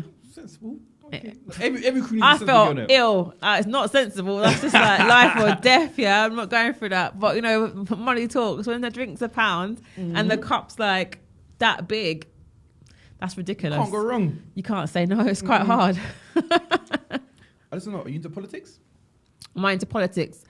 I am into politics. I pay attention to politics, but I don't like to go into conversations with people because I find they don't. I don't like to go into debates with people. Same. I like to have my political views and I just walk about my views, but I hate having conversations with people about it because it can always turn into something that gets escalated. Yeah. Well, there's like 5 conversations I don't entertain. Right, and I just haven't got the time for it. I think it's important not to be ignorant and to pay attention to what's happening in the world in terms of politics, but to have to go into debates with people because they don't share your view, I haven't got time for that. Like, if you don't share my view, that's cool. But I'm not going to go into it with you about it. I just know why I do what I do, and you can do what you do. That's fine. Well, again, I know you don't subscribe to the news too much, but there's a sad story that's going with the whole, was it Islam versus Palestine? Are you familiar with that? What's going on? I am. And I don't know, where's your support at? Which side? Or you're neutral or Neutral. pray to both sides? There's reasons for both. Same to me as well. That's what I said as well. Innit? Yeah, there's reason for both. Yeah. Because white people in my workplace are tricky, What are they saying? They come to me and say, Jermaine, so what are you, Israel or Palestine? Me, I say Coolio's first album. Coolio's first album. Do you mean, so what? We saying about Palestine? Oh yeah, Will Smith, Fresh Prince. Remember the first episode where you just came to the house and that? You're right on that, because You have to change the narrative. I'm not going to pick sides on political matters. People are right and wrong on both sides for different reasons. Mm-hmm. And that's the same with the whole Ukraine and Russia thing. Mm-hmm. There are reasons why Russia have their reasons of doing what they're doing. There's reasons why Ukraine have done what they've done. And I don't subscribe to pick a side, because it's something that I'm knowledgeable about, but it's not my reality. I don't live in Ukraine. I don't live in Russia. So I can't really speak on it. And like the media only show you what they want to show you. They only show you like what they want you to see. And anything else that leaks through on social media, someone captured it on their camera. And if you catch that, that's cool. But most of the time, what you're getting is just what they want you to see. So it's not a full picture. And I'm not into that, because it's biased broadcasting at the end of the day. Like if I was on the ground and I saw it and I lived it, that's a different matter. But I don't. So I can't really judge on it fully. I can't take sides, no. So that's what always try to spin a narrative back to black business. And I'm always spin to black business. We're not, always. yeah. Always. But again, pray to both sides, isn't it? Honestly, 100%. yeah. War's bad, you know what I mean? So, yeah. What's your happy food then? I know you said sweets, but actual meal. Happy food. Anything my mum cooks. Anything she puts her hand on, like a takeaway, like it's like a cuisine, like everything. Her lamb, her chicken, her fish, everything she prepares is just like made of love. You know, when food's made of love, it just feels you in a different way. Like anything my mum cooks just makes my day, and it could be anything, truly. Like. So I know you said about crime documentaries, but what other series are you watching at the moment? What am I watching right now? Oh God. What am I watching? Do you know what? My problem is I don't watch things when they're popular. I watch it after. Oh, you're late. So like Game of Thrones, for example, I got into that after it finished. I still ain't seen it yet. What? You ain't seen it? There are black people in there. I don't need them. You don't need them to be No, there. you have to. You don't. No, you have to. No, you don't. No, you have to. I know it's Black History Month, but you know what, right? That's why I do not subscribe to putting black faces in things you don't need to be in. No, the reason why I say that, because again, there's films that I watch here. Yeah. Why does the black guy have to be gay? It's just unnecessary. Why? Why are you so touchy? Why is there gay scene? It's just unnecessary. So that's why I do that. No, that's why I do that. No. Now I'm getting mad. Now I'm drinking. Now he's like getting like pouring it in. I have some juice. Yeah. I get what you mean, but I have to. I'm one of them people. I don't want to be put into something just for the sake of having us there, because why? Because we're always there. No. All right, I'll give you an example. Like Lord of the Rings, yeah? When Lord of the Rings came out back in the day. Frodo and that, yeah. Right? I didn't need to have a black face in it. I never had, or even Friends, the TV show. I don't need to have a black friend in there. No, that's different though. But I don't need it. Well, yeah, but any show, like, I don't want to force a black person in you it. have to do. Just for like. Because there's black people everywhere.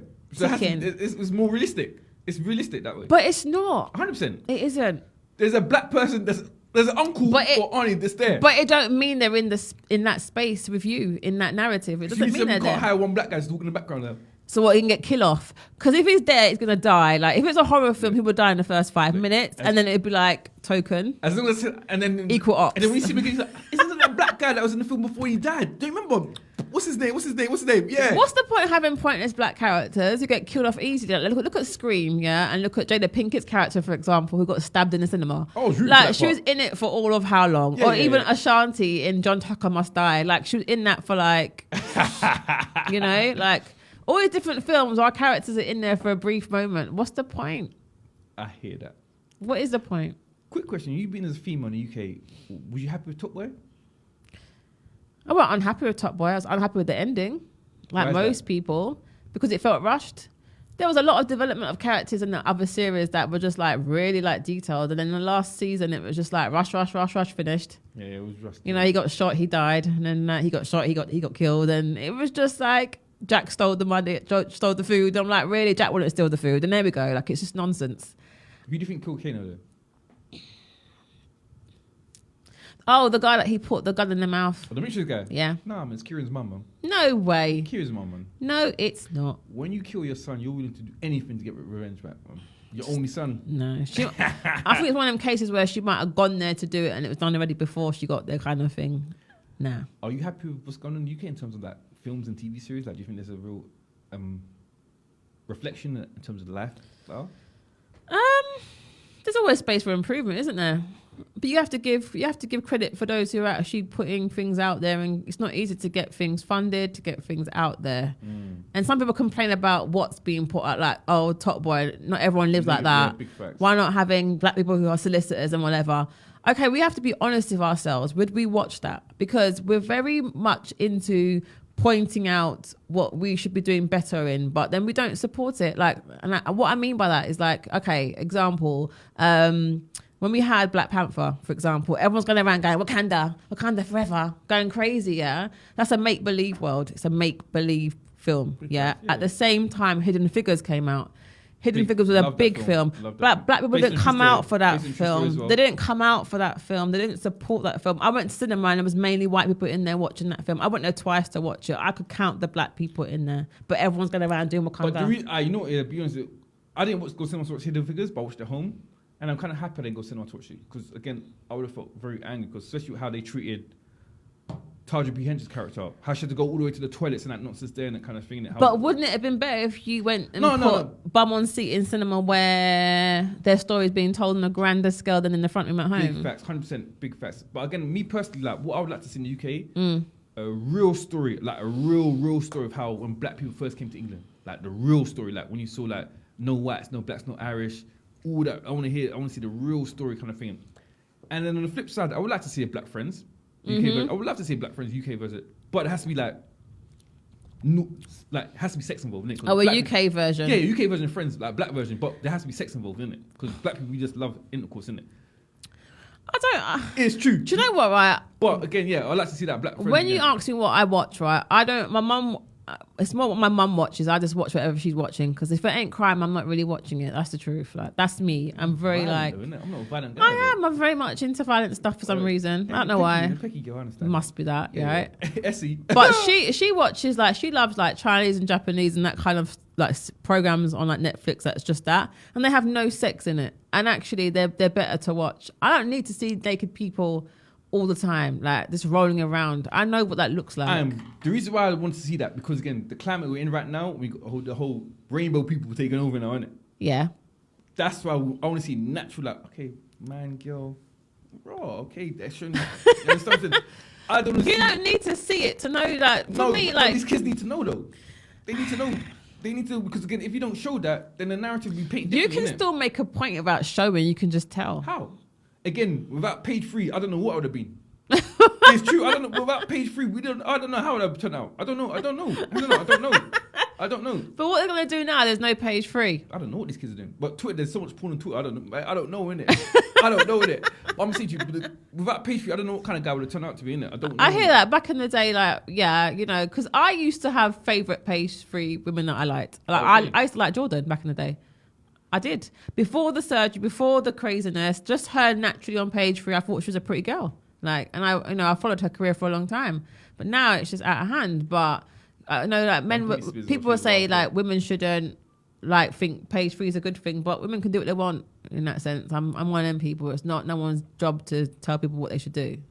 Well, again, as you said, Lil' Kim was your favorite. Lil' Kim's my favorite as well, yeah? Yeah. And what she said, she's like, what? I mean, a Sprite can disappear in my mouth. I was like, okay. And that famous picture she got as well. Yeah, the spread leg business. And then, but the flip side again, like.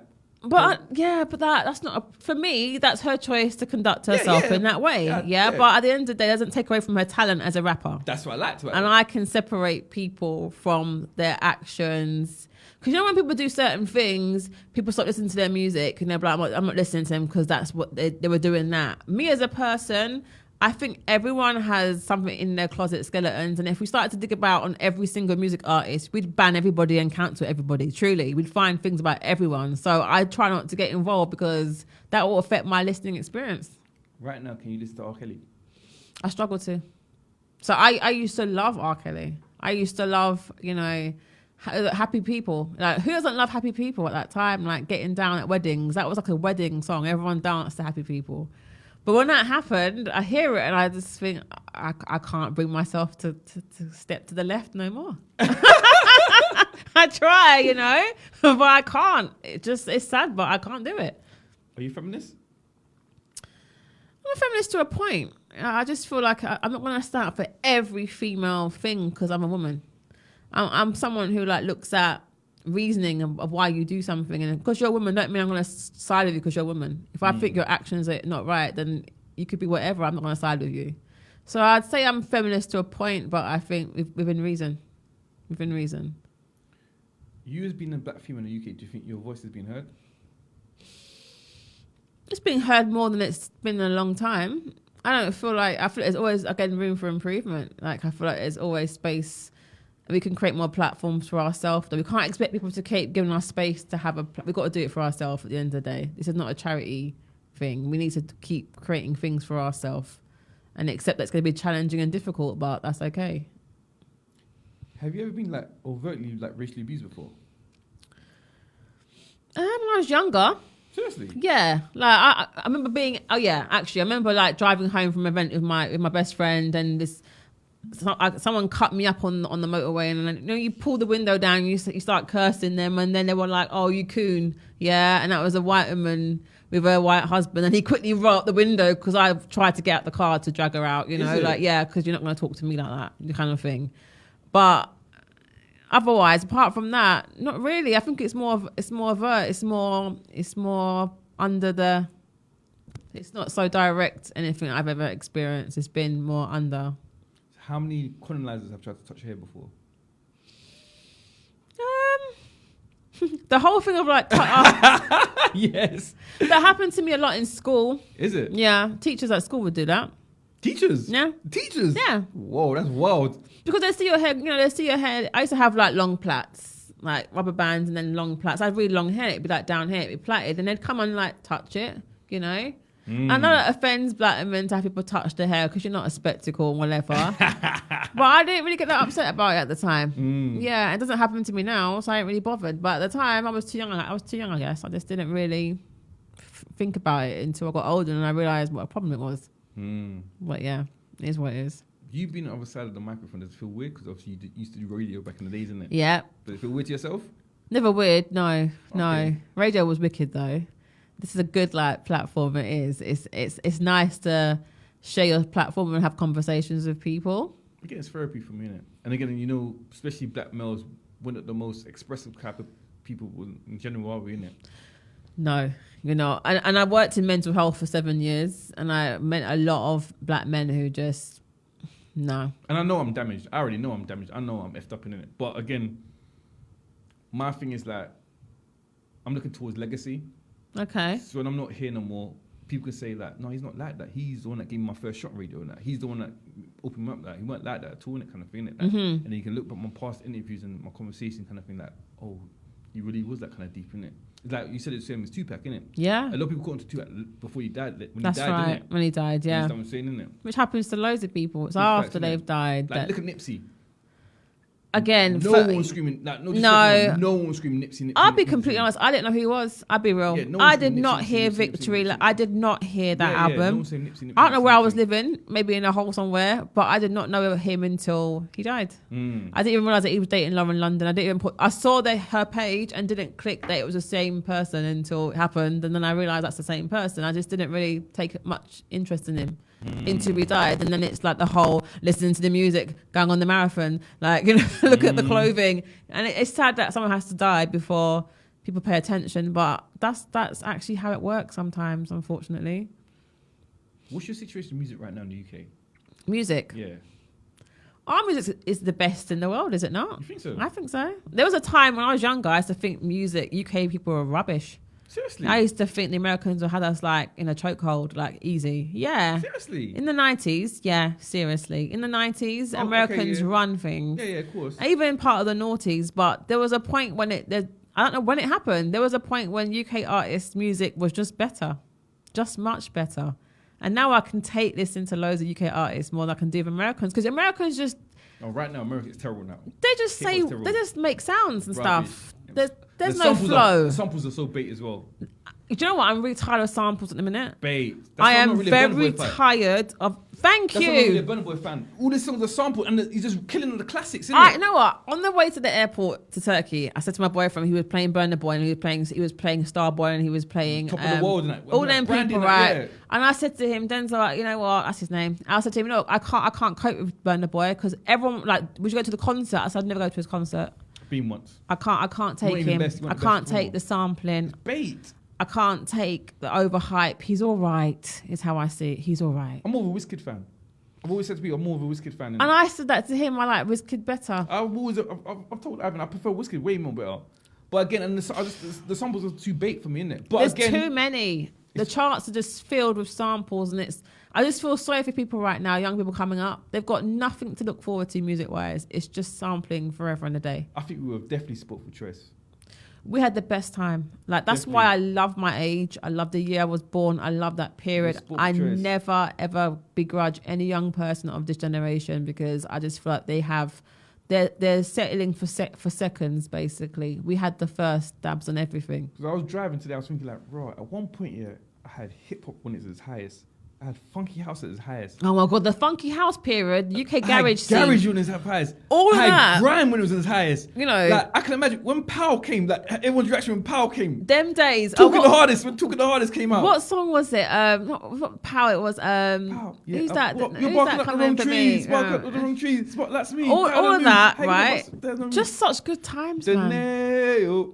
the nail. When that song come on, do you know what's crazy, right? When In you the morning, sing that, when oh I my wanna God, be with that. you, make it funky for me. I'll bring you flowers in the pouring rain. You could keep going on and on. One.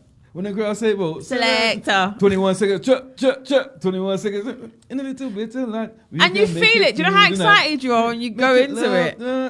You They don't have that no more. They have samples. feeling. There's no feeling in it. And it's even like the young people, they don't seem to realise that things happen before them. Like, I know a lot of young people that I speak to in my day-to-day work as well. I work with lots of young people, and they were like, Top Boy, Miss, do you know about Top Boy? And I was like, okay, Top Boy was before you. Okay, it was on Channel 4 first. It wasn't, Big you know. facts, big And they're facts. like, really? And Drake wasn't involved with it. Even boy top foot, remember Double 8 Drama? Do you remember Double 8 Drama? I used to love Double 8 drama. Double 8 Drama. Let's stay up late at night and watch Double 8 drama. That's what I'm saying. Yeah, you know, man. so they're not getting anything new. But I've always promised myself I don't want to be that kind of old school like my dad, like being stuck in his ways. So I do kind of always have an opening to the kids and that kind of thing. Yeah. Always kind of like, cool, let me see who's coming out next. Like which kid, what's the new tune coming out? Like, who do you think is good now then? Like, at this moment in time, music wise, like for the young people, who would you say is What, like UK or US? both?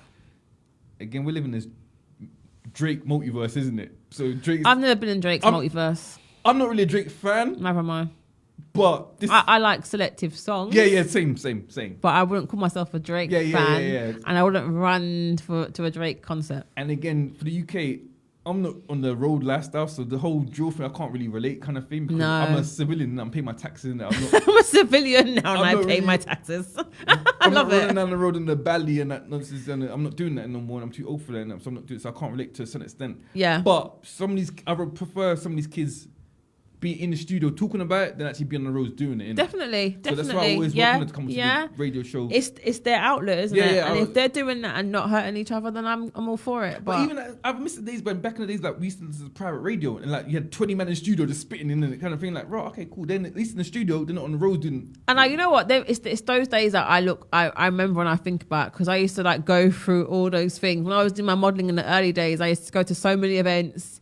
I'd go to like do different music videos. I used to enter pageants, and you'd go to all these events and you'd meet everyone, and you see all these artists, and they're big now, but back then they were just normal people trying to get on the mic for 5 minutes. And I remember being a part of that and seeing that and thinking, wow. And I see them now, and I think, wow. Wearing baggy jeans, machino jackets. Yeah, look how the Iceberg. Avericks. Avericks. Yeah, the 8 ball. Yo, Yeah. if you got an Avericks jacket, you had to be the man. The Avericks, you you had know, to be the man. It's still a thing And now, the ped though. bike, the ped bike, the but ped. the ped bike got stolen. Like all my friends' bikes were always with stolen. a helmet. Oh my gosh. All gone every Hey. time, you know.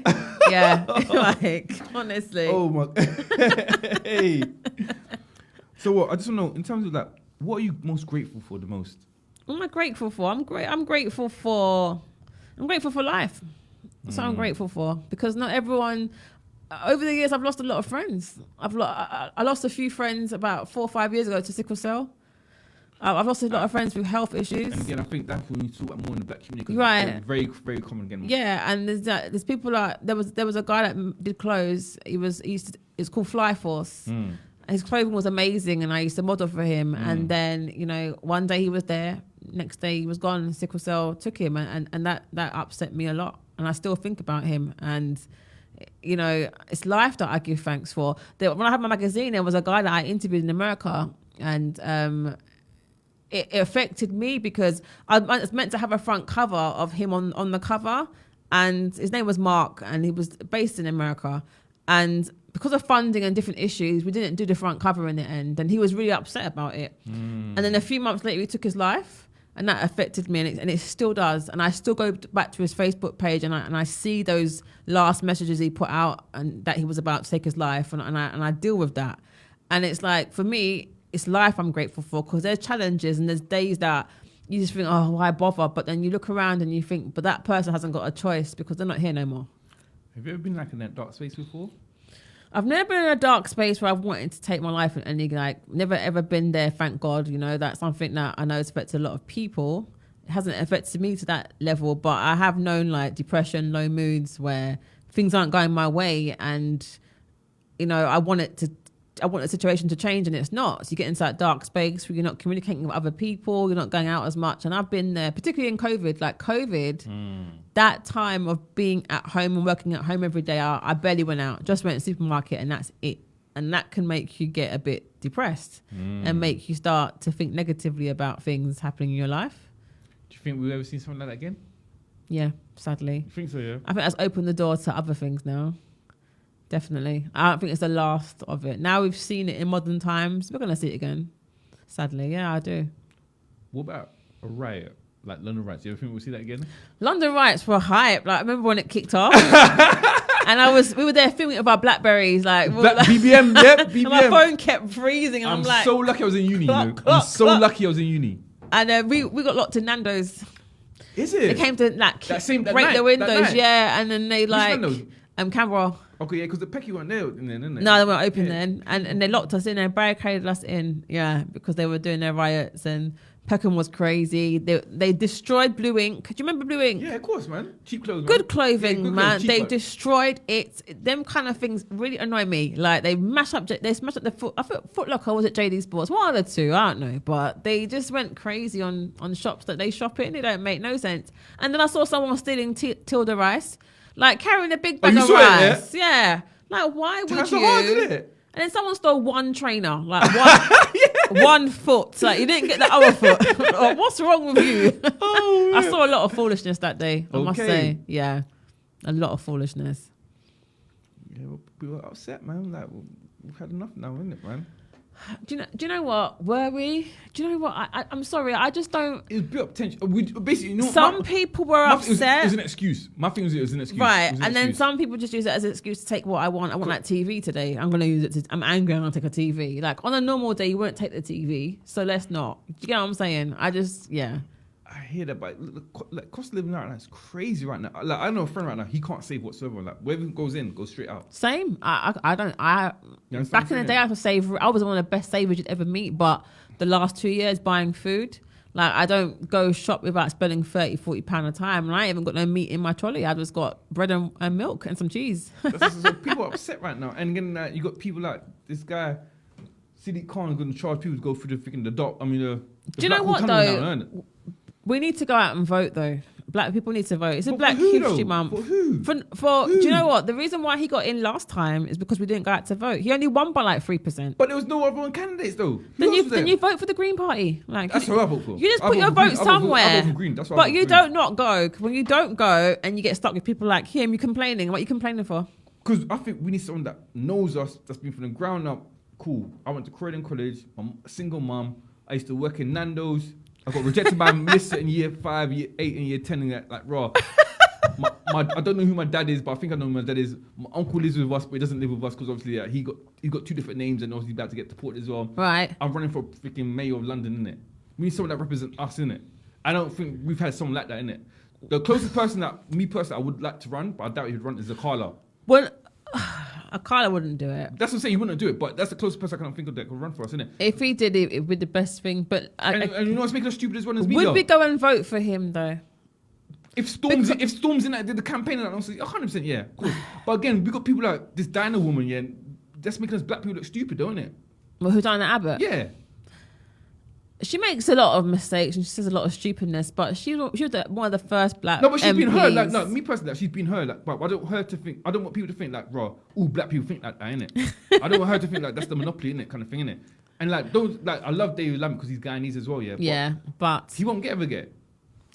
You know what I'm saying, innit? I don't know how it's gonna work, but I feel like we need to go out and vote and get Sadiq Khan out. It's as simple as that. 100%. But we're not going to do it by not going to vote. Because when you talk to loads of black people, I'm just not going, I'm not voting for no one. Well, by doing that, by default, you have him there again, and that's down to us to do something about it. If you don't like it, you got to go and vote. It's simple as that. And again, no disrespect to them, but the Asians, they do support their own, innit?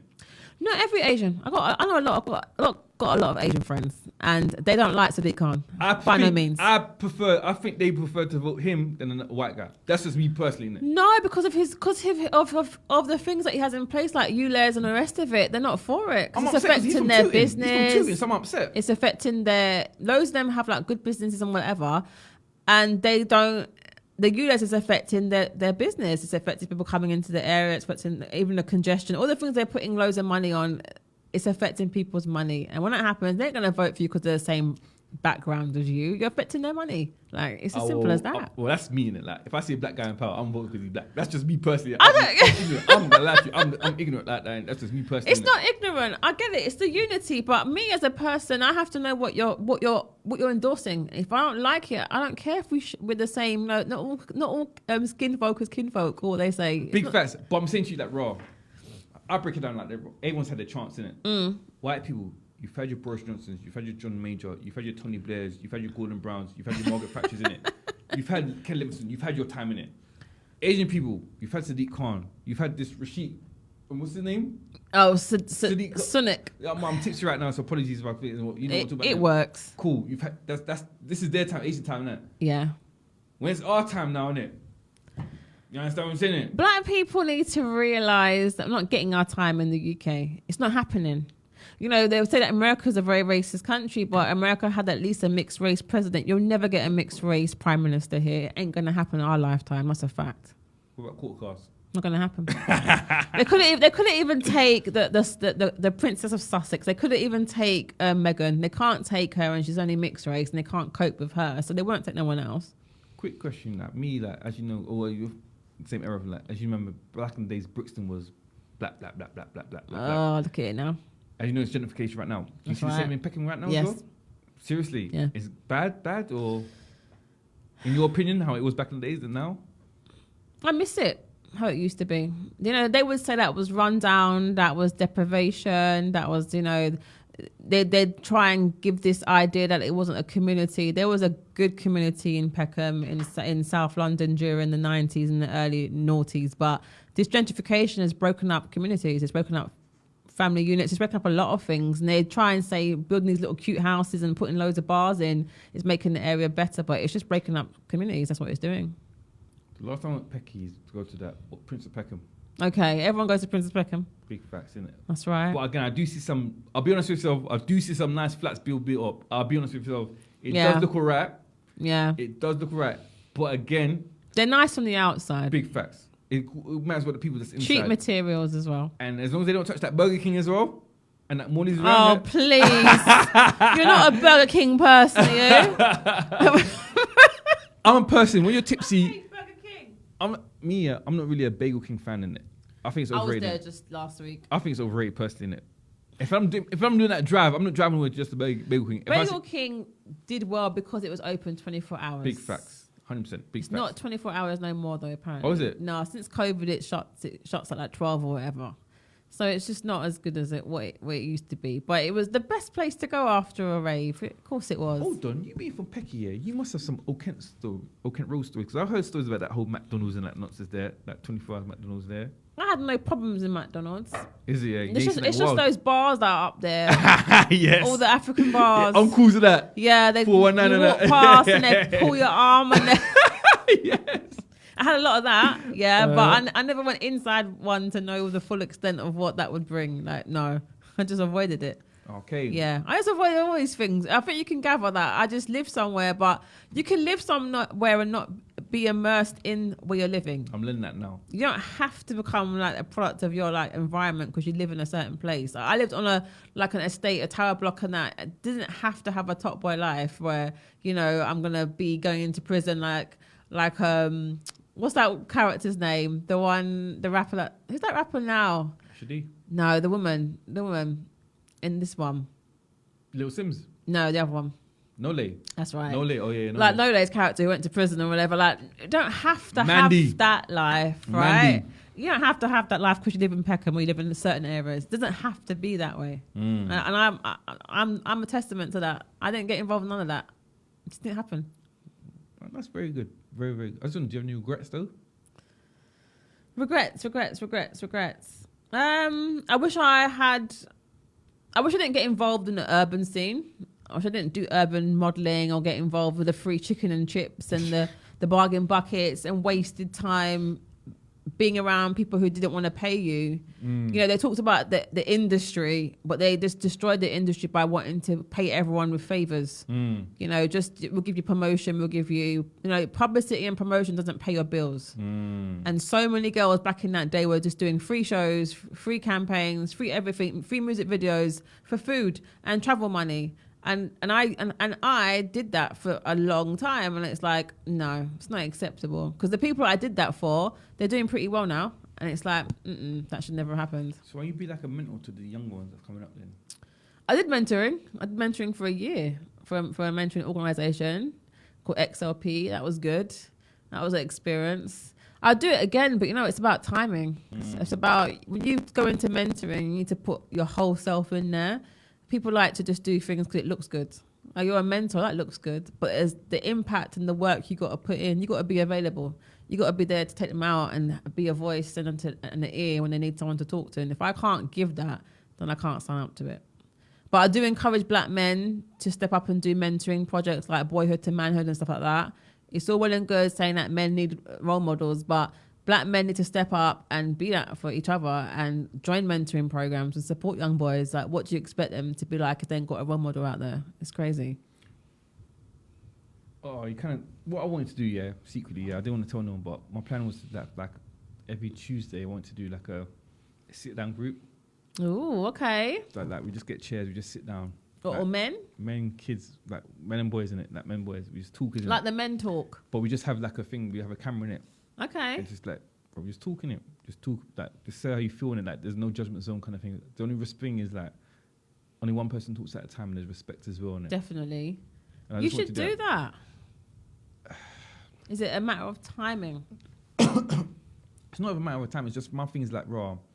Say if one kid from one era comes in it. Yeah. And someone finds out that he's always there. And another kid that has a problem with him, he finds out that the kid's from there. So obviously he just waits outside and if something happens kind of thing. And then I just want to be, you know what I'm saying? Kind of thing. Yeah. So I need to sit down and work out properly kind of in terms of security and things like the that. The logistics of it. Yeah. But that's what I want to be. But the idea is good.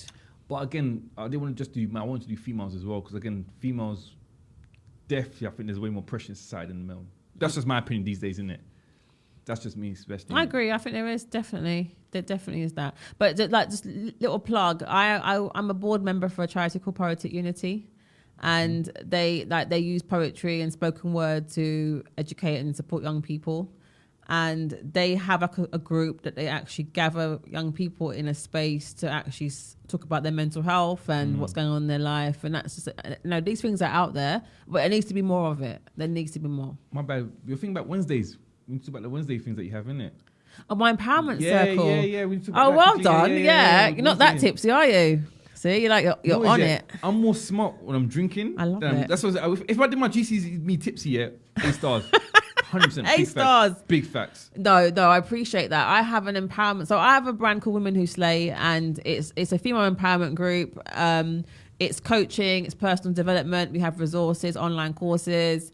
And on that, we also have a group of women that we meet every other Wednesday. And it's an hour of just inspiration. It's motivating each other. It's sharing our goals, holding each other accountable, We have a WhatsApp group, so throughout the week we're sending videos and motivationals and quotes, and it's just to empower each other. Like, life's hard, like the challenges are thick and fast, and the cost of living, as you mentioned, certain things get on top of you, and to have a space for women who can just support each other without having that, it's like a judgment-free zone, and someone's encouraging and saying to you, you're doing great, and having that motivation in that circle is an amazing thing. And that's what I'm like working on growing. That's one of my things. Every other week. And it literally, on my Instagram Women Who Slay page, it has a link to it, and you can join the circle by filling out the form. And we meet every other Wednesday, and it's brilliant. And no men can come. No, men can't come. It's a safe space. No, I'm saying that. Yeah. I'm just saying this stuff. Yeah, but men should have their own. Big facts. That's why you know, once your thing glows, you can branch out, innit? That's or right. Your partner could do the men's version, innit? It's not his thing. Each to their own. It's not his thing, but I just feel like we have to do our own things and create stuff like this. It's not about just talking about it. We've got to be 100%. About it, kind of thing. Because again, not everything's about rave, party. You know, you talked about, in the beginning, you talked about generational, you know, setting things up, generational wealth and like, having a legacy. You're not going to have that by raving it up. You're not. Unless you own the rave and, you know, it's your event, you're not going to have any legacy doing that. Legacy comes by teaching people things that it can pass on to the next. You can't pass someone to put their leg up in the air and whatever. That's all well and good, but what's that going to do for your growth as a person? Not much. I can see it from both spectrums, innit? Like Monday to Friday, you got a white man who's beating you down, bam, bam, bam, do this. You just want to let loose, innit? I can hear that to a certain extent, innit? But it's all about growth, isn't it? It is, yeah. It's about growth, innit? I agree with you to a point, but not fully. But again, we come to the end of the show. That went so quickly, you know. I know. Again, I appreciate you coming hand in hand. Thank you anywhere in the world for inviting me. Again, brilliant. Again, whatever we can do on TGM Radio, we can push your feminine movement, all your females out there, sending love and light to you lot as well, yeah. That's wicked. Every Wednesdays and that, yeah. We'll send a link out, we'll refresh it, we'll share it and that. Like, I'm tipsy right now. You messed me up. I love it, and I'm just still drinking orange juice. I know. But again, you're always welcome to come back again. If you want to come back with your girls, have a girl chat here. Come in, if you don't want to do that. I'm going to send some people your way and see if you think they can come in here and have a conversation why not, with you. Again, I don't fight from no one. Again, everyone's got a voice in it. I'm just here to sit back, relax, drink, and let the black women talk in it. But again, it shows to let people find out where you're from again, innit? Yeah, so literally, Women Who Slay is my empowerment group. It's my brand, it's my coaching brand. It's for women. It's womenwhoslay.co.uk. SashaChantel.com is my blog. It's fashion, beauty, food, lifestyle, all those good things. And Instagram is where I hang out, and that's I am SashaChantel _ And that's it. Thank you for having me. It's a good show, man. No problem. Tipsy Talk, Wave Wednesday, champagne and conversation, banter before bed. Here we go. Cheers.